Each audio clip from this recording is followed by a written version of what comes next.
Good day sa lahat. Ngayong araw na ito ay pag-usapan naman natin ang wansoy. So, ang other name nito ay Chinese parsley and tinatawag din itong cilantro ng iba. So, hindi ko alam kung anong common name nito pero sa amin ay tinatawag itong cilantro. Yan.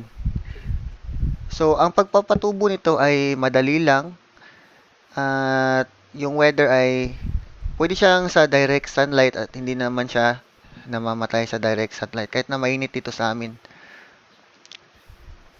So, mabibili nyo ang mga buto nito sa handyman.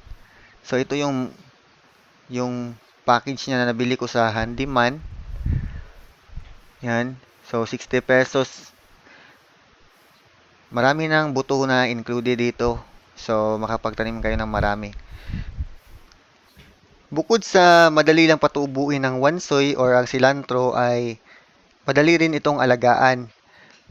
So, gaya ng sinabi ko kanina, pwede nyo siyang ilagay sa direct sunlight nang hindi siya na lalanta. So, ang mga dahon niya ay matitigas. Yan. So, ang pag-aalaga naman dito ay madali lang.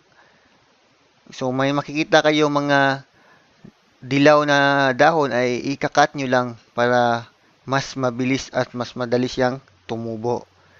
So, gaya ng ginagawa ko ngayon, gupitin nyo lang kasi para hindi siya nagiging sagabal sa pagtubo ng halaman. Ang cilantro ay nabibilang sa herbs na nagtataglay ng maraming health benefits. Ang pangunahing niyang benepisyo ay nakakatulong ito sa pag-cleanse ng toxic metal sa ating katawan.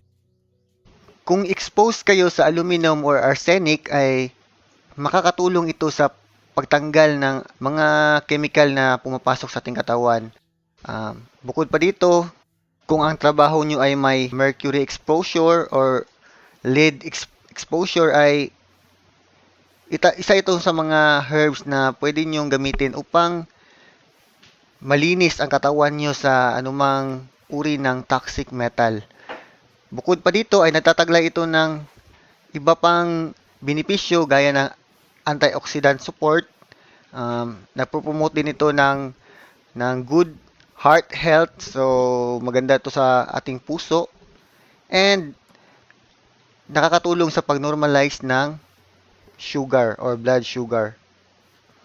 Ito ang dahon ng cilantro sa malapitan. Sa paggamit naman ito ay pwede nyo siyang lagain na pakuluan sa mainit na tubig at higupin yung pinakuluan niya.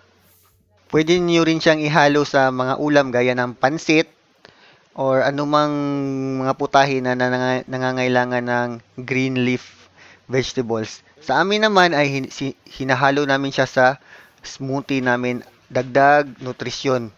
So, additional. So, yan yung wansoy or cilantro. So, hopefully, ma-explore nyo ang pagtatanim nito. And, don't forget to subscribe to this channel and see you in the next video. Babush! Please support this channel by clicking the subscribe button and hit the notification bell.